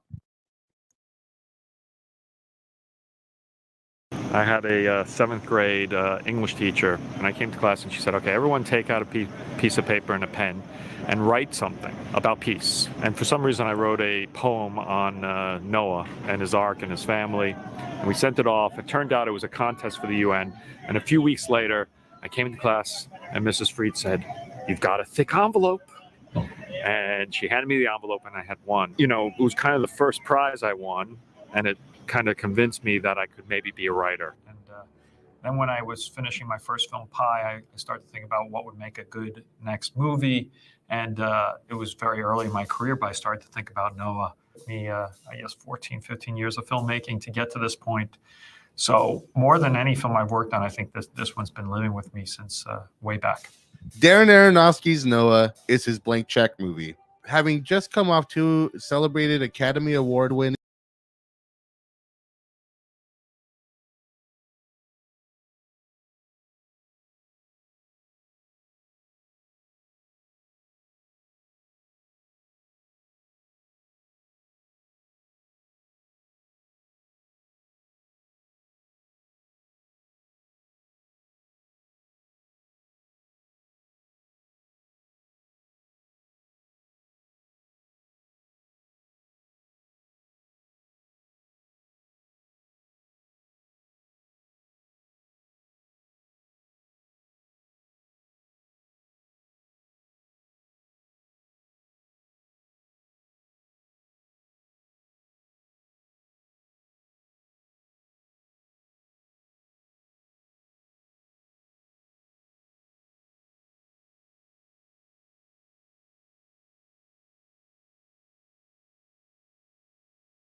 Bye.